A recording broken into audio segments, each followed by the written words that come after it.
Alhamdulillah, we begin by praising Allah subhanahu wa ta'ala.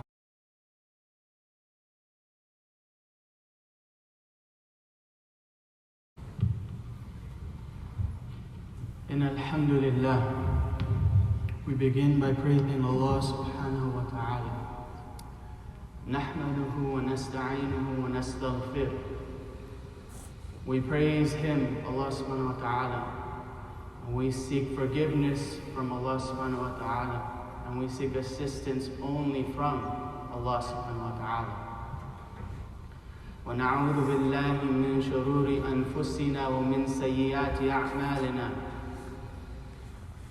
And we seek refuge in Allah subhanahu wa ta'ala from the evilness of our own egos. And we seek refuge in Allah subhanahu wa ta'ala from the malice of our deeds. مَنْ يَهْدِهِ اللَّهُ فَلَا مُضِلَّ لَهُ وَمَنْ يُضْلِلْ فَلَا هَادِيَ لَهُ.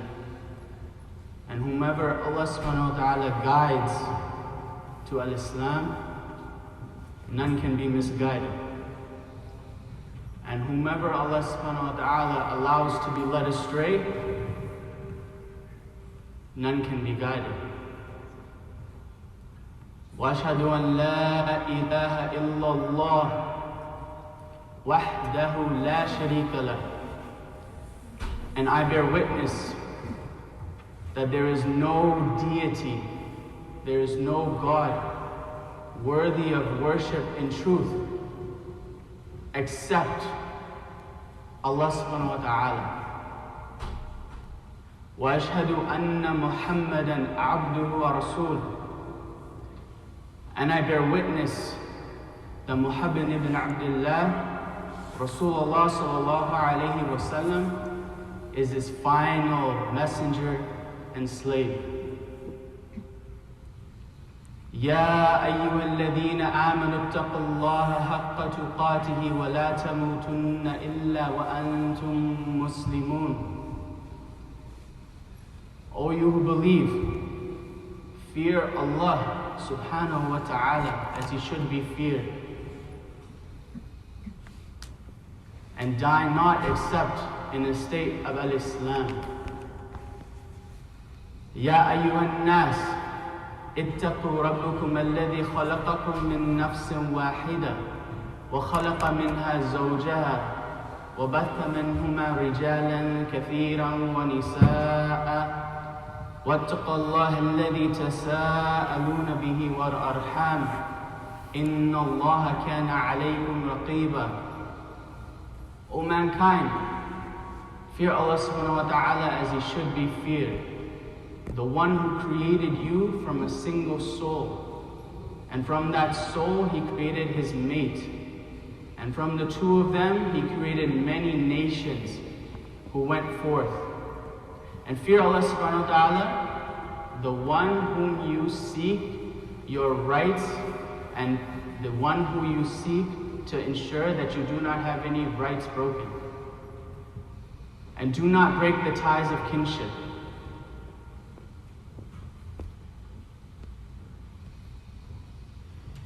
Verily Allah subhanahu wa ta'ala is over you a watcher.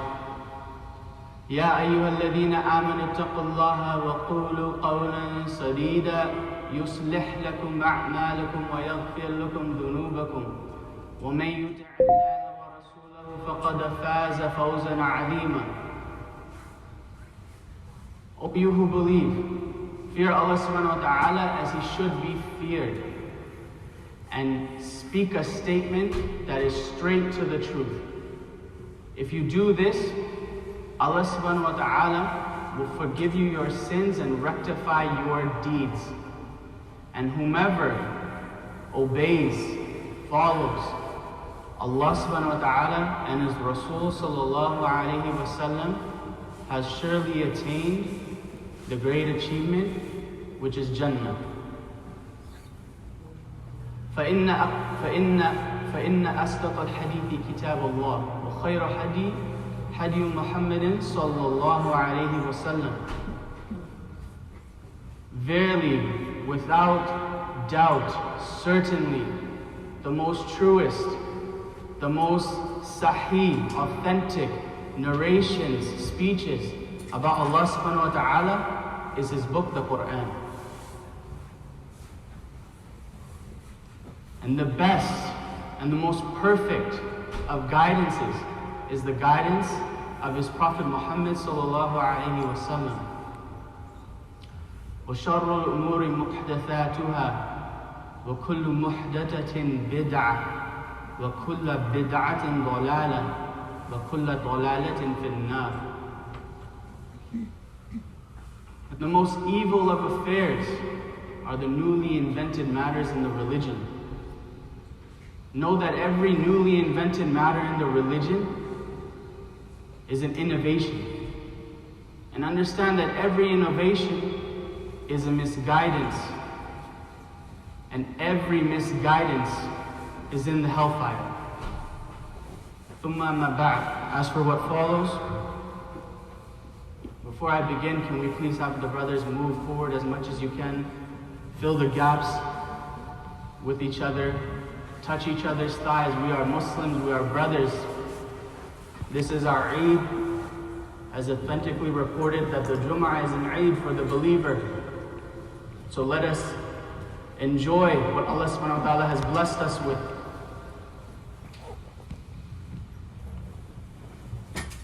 Are we an ummah of quantity, or are we an ummah of quality? That's the question I want to ask us all today. Are we an ummah of quantity, or are we an ummah of quality?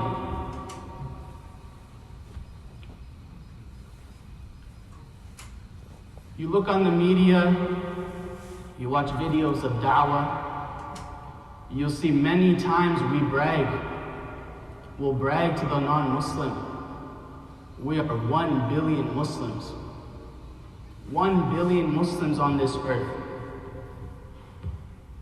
I want to ask you, how many of those 1 billion Muslims are practicing Islam properly, in full? It's ajib. Sometimes we have to put an asterisk next to somebody that you know, and you have to think, are they a full-time practicing Muslim?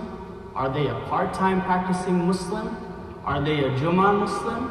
Are they a Ramadan Muslim? It makes you wonder, where do you fit in? During the time of the Sahaba, there wasn't any need. Everyone was upon the correct understanding of Islam. 1443 years later, what has happened to us? If we were supposed to take a consensus, do a search, and let's say we were trying to find out how many Muslims there are. But in order to really get an exact number, we have to add filters to our search. So follow me in this thought. First filter is must pray 5 times a day. Second filter is comes to Jumu'ah as a man. Third filter, if she's a woman, she keeps her hijab. Fourth filter, if he's a man, he has a beard. How many Muslims would remain? And we can go farther. Doesn't have a riba-based mortgage. How many would be eliminated? Listens to music. How many would be eliminated? The thought of this should bring you to tears, brothers. This is the Ummah today. The Ummah of our beloved Prophet Muhammad sallallahu alayhi wa sallam. Do you know the great blessing that you have of being a Muslim? Do you understand? You know how much you look outside right now, you can see so many people, drug addicts, homeless, LGBTQ, whatever the next alphabet that they're going to add on. How many of them need Islam? And you have it. but for some reason, you don't want to implement it the way that it needs to be implemented. And I'll give you an example of maybe why that's the case. If we look at the case study between born Muslims and Muslims that enter the deen of al-Islam. Have you ever seen a person that was born into wealth and a person that was born into poverty? Do you see the difference in their drive?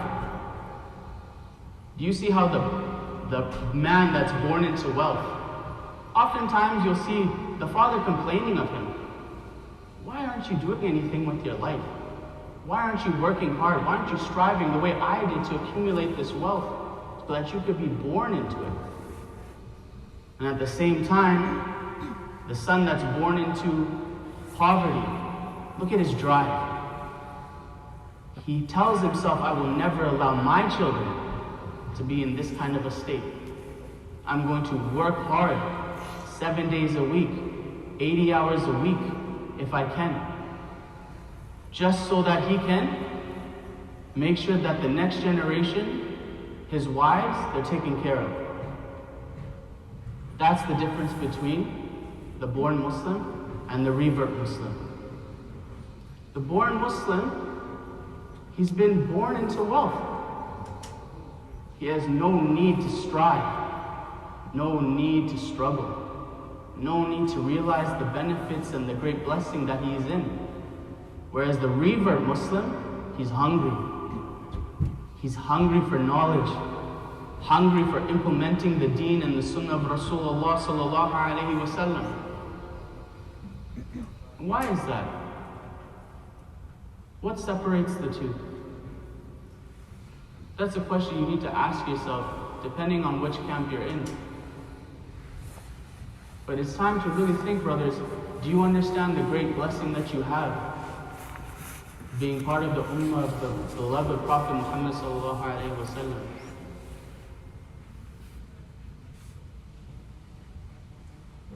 Ibn Taymiyyah, Shaykh al-Islam Ibn Taymiyyah, he said, الريب عدم العلم وهذه حال أهل الضلال. He said that doubt is the absence of knowledge, and this is the state of the people of misguidance.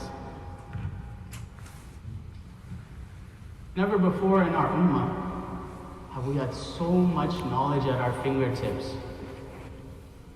The Sahaba would travel months at a time to acquire one hadith, to authenticate one hadith. Brother, please put away your phone. To authenticate one hadith, they would travel months at a time. You have every hadith in your hand. How many do you know? It's a real question. How many do you know? Not in English, in the original Arabic, how many do you know? We eliminate even farther if we know what the isnad, what the chain of narrators are in that hadith. You think that this is the quality of the ummah that we want to have? This is not. It's time for us to wake up and start to wonder why we are in this way. And the thing is, brothers, each week we do the same thing. Everyone comes for Jumuah, you get your iman boost, and then that's it. You go on with your life, and you're far away from Allah.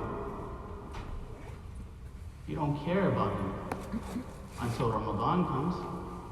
Then Ramadan comes and you're like, Alhamdulillah, I have an excuse to be practicing.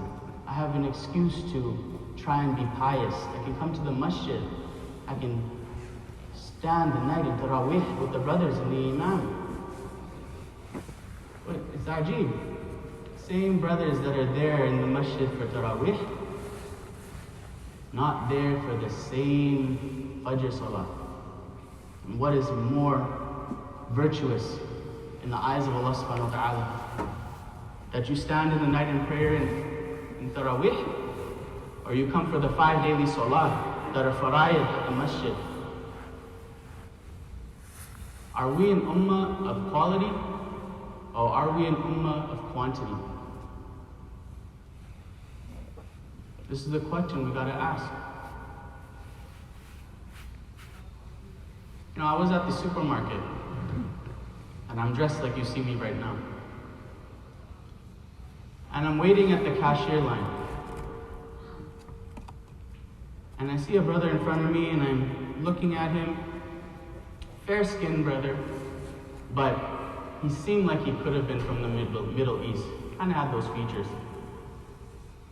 He looks at me, I look at him. We don't say anything. It's the sad reality, brothers, that I did not know that this man was a Muslim until his wife came in the ibaya and the hijab. How many of you would be recognizable as Muslims if you weren't wearing Muslim attire? Do you have the recognizers of what it means to be a Muslim? Do you have our beard? Do you have your trimmed mustache? Do you keep yourself smelling good and clean? Brother, can you please put away your phone? This is the second time.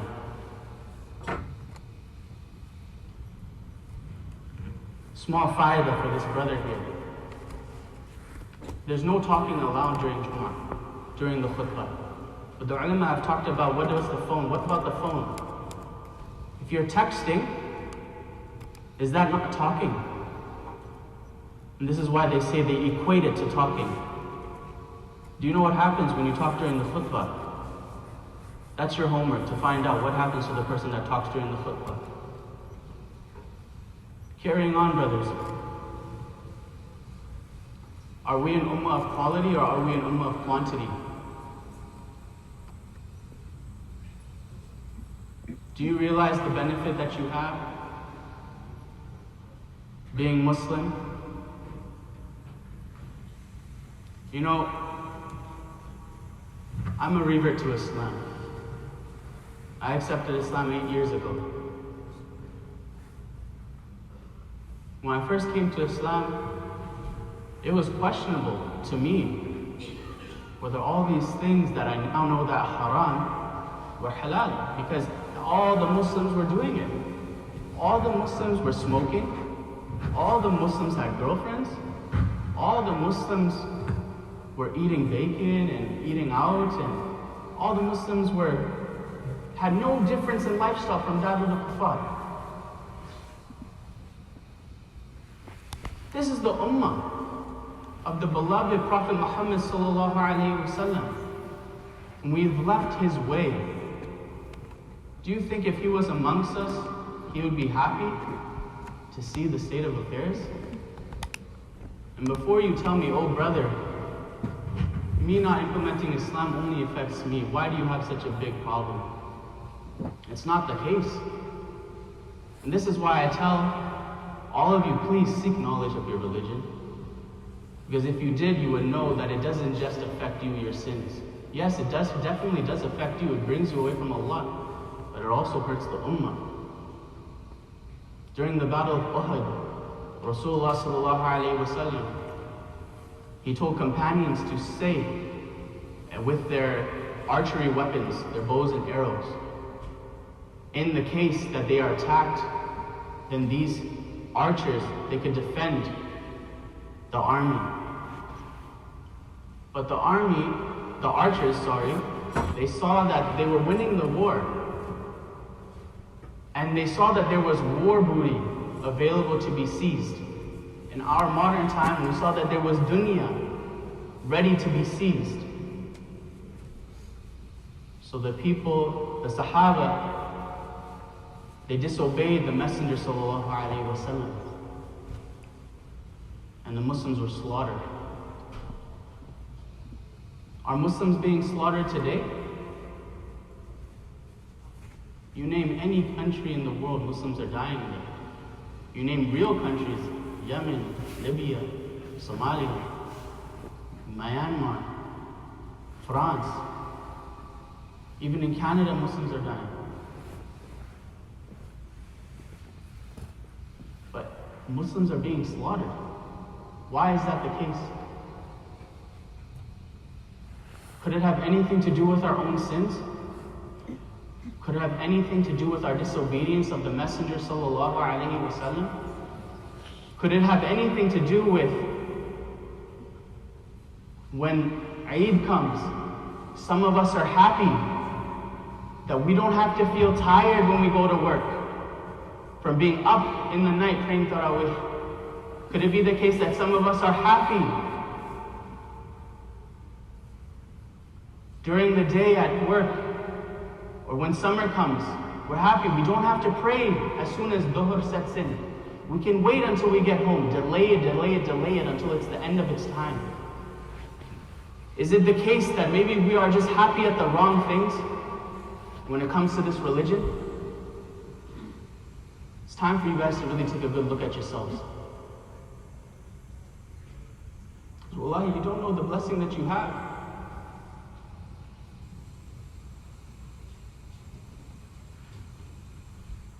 There was a fire made by a sheikh who was also a reaper.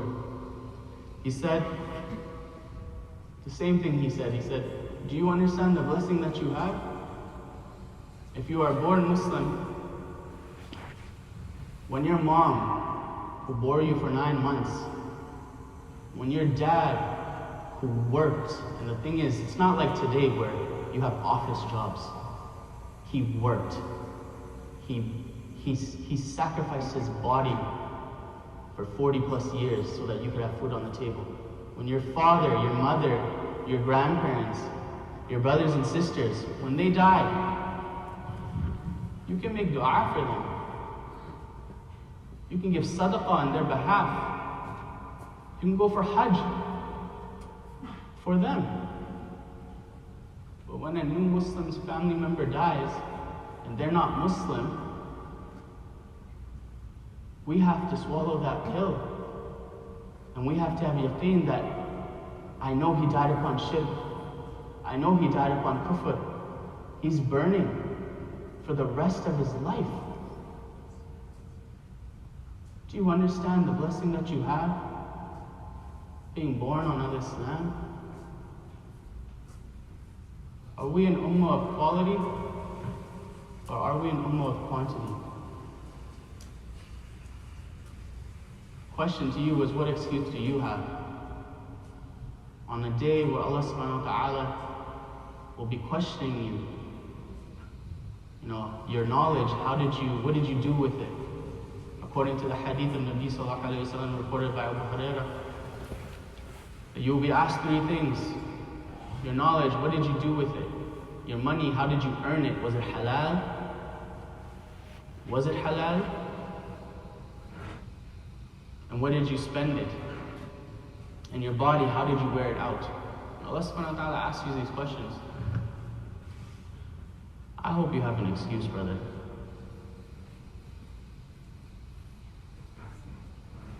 I really do. Because if you don't turn back to Allah today, if you don't turn back to Allah now, who knows? You know that there are Muslims that will be in the hellfire, right? There are Muslims that are going to go to hell and they will burn there until they are cleansed of their sins. Do you think that you can handle the fire of hell? Ibn al-Qayyim rahimahullah, he said, "As-sabru ala ta'at aysaru min sabru ala an-nar." Ibn al-Qayyim, he said that patience upon the obeying of Allah subhanahu wa ta'ala in this dunya is easier than the patience upon the fire. Just think about that for a second. A fire that's 70 times hotter than the flame of this worldly life. And you want to risk your life for what? To listen to the next artist's mixtape? To look at the next girl that comes down the street? To miss Jumu'ah because you have to work? To shave your beard because, hey, everybody's doing it? Ask Allah subhanahu wa ta'ala that He instills in your heart fear of Him. And I ask that Allah subhanahu wa ta'ala makes easy for you to come back to Al-Islam. أقول قولي هذا أستغفر الله لي ولكم ولسائر المسلمين فاستغفروه إنه هو الغفور الرحيم.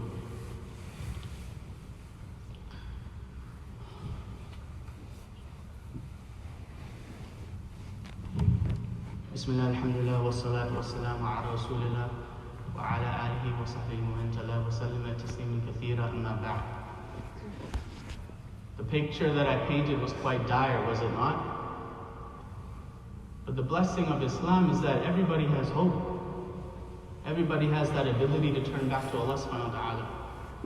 It's the genius, the great wisdom of Allah subhanahu wa ta'ala that He gave you preferred times in the day for ibadah, preferred times in the week for ibadah.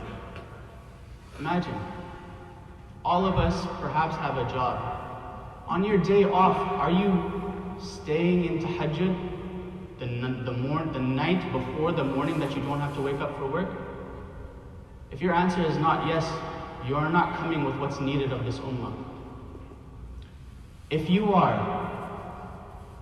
not taking advantage of those times where the dua are readily accepted, like today on Jumuah, when we're in the last hour of Asr, are you sitting secluded for half an hour before Maghrib Salah, reading Quran, making dua to Allah subhanahu wa ta'ala, making dhikr, taking advantage of that moment? If you're not, you are not coming with what's needed of this ummah. I hope you brothers understand what I'm saying. Are we a ummah of quantity or are we a ummah of quality? One of the blessings that Allah subhanahu wa ta'ala gave us is obviously the month of Ramadan. But imagine for the brother and sister that misses fasting for Allah subhanahu wa ta'ala. He gave us the 6th fast of Shawwal. And we are now in the month of Shawwal. How many of you have completed your 6th fast of Shawwal? If you haven't, understand that you still have time. There are a few mas'alas that I want to go through so you understand what's needed from you. First, if you wake up after Fajr has entered, you do not need to, it's not necessary for you to make the intention before Fajr enters for a nawafil fast. You're able to just make the intention then. Obviously, it's best to have suhoor because that's what separates you from the Jews who were not taking suhoor when they were fasting. But in order to implement that fast, it is okay for you to start it after the time of Fajr has entered. For the sisters or brothers that have a legitimate excuse as to why they were not able to fast in the month of Ramadan, and they have some fasts that they need to make up, and they are able to make them up now, it is necessary for you to first replace those fasts, because the replacement of a fard fast is more wajib upon you than implementing a sunnah fast. I hope you guys understand this issue in fiqh. And lastly, brothers and sisters, understand that Allah doesn't need you.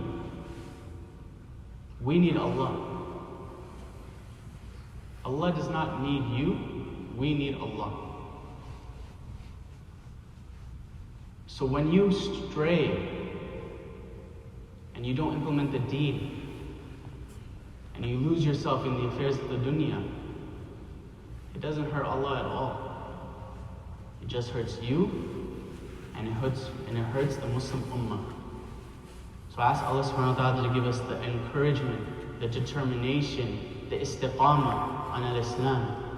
I ask Allah subhanahu wa ta'ala to make righteous our affairs and our deeds, and give us the courage to come back to Him, and to turn to Him, and to continue in tahajjud after Ramadan, and to continue in recitation of the Quran after Ramadan, and to seek knowledge of this religion, and to implement it in our lives so that it is a benefit to us and to others. اللهم اغفر للمسلمين والمسلمات والمؤمنين والمؤمنات وأحياء منكم والأموات إنك قريب مجيب الدعوات ربنا آتنا في الدنيا حسنة وفي الآخرة حسنة وقنا عذاب النار ربنا هب لنا من أزواجنا وذرياتنا قرة أعين واجعلنا للمتقين إماما عباد الله رحمكم الله إن الله يأمر بالعدل والإحسان وإيتاء ذي القربى وينهى عن الفحشاء والمنكر والبغي يعظكم لعلكم تذكرون واذكروا الله يذكركم ويدعوكم يستجب لكم ولذكر الله الأكبر والله يعلم ما تصنعون. أقيموا الصلاة.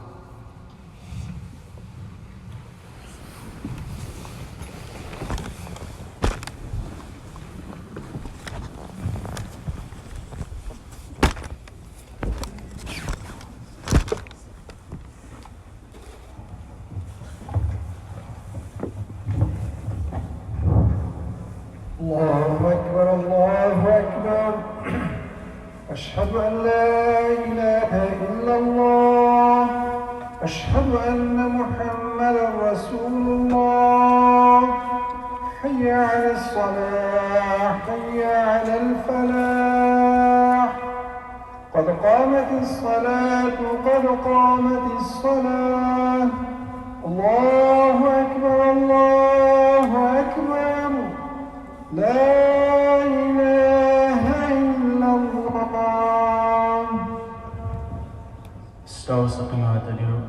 Brothers, please stand shoulder to shoulder, foot to foot. Do not leave any gaps. Do not allow shaitan to come between you and your Muslim brother.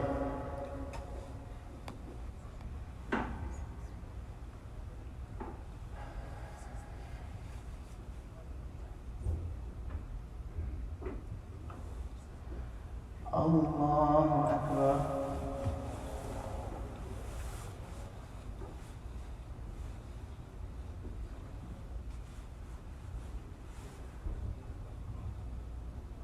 Alhamdulillahi Rabbil Alameen. Ar-Rahmani Ar-Rahim. Maliki Yawmiddin. إياك نعبد وإياك نستعين. اهدنا الصراط المستقيم صراط الذين أنعمت عليهم غير المغضوب عليهم ولا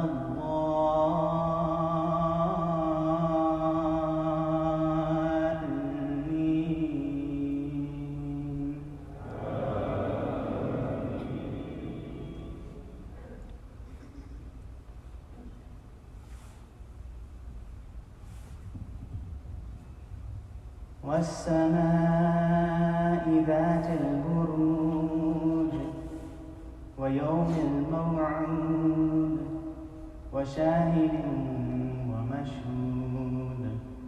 قتل أصحاب الأخدود النار ذات الوقود إذ هم عليها قعود وهم على ما يفعلون بالمؤمنين شهود. وما نقموا منهم إلا أن يؤمنوا بالله العزيز الحميد الذي له ملك السماوات والأرض والله على كل شيء شهيد. إن الذين فتنوا المؤمنين والمؤمنات ثم لم يتوبوا فلهم عذاب جهنم ولهم عذاب الحريق. إن الذين آمنوا وعملوا الصالحات لهم جنات تجري من تحتها الأنهار ذلك الفوز الكبير. إن بطش ربك لشديد إنه هو يبدئ ويعيد وهو الغفور الودود ذو العرش المجيد فعال لما يريد. هل أتاك حديث الجنود فرعون وثمود بل الذين كفروا في تكذيب والله من ورائهم محيط. لقرآن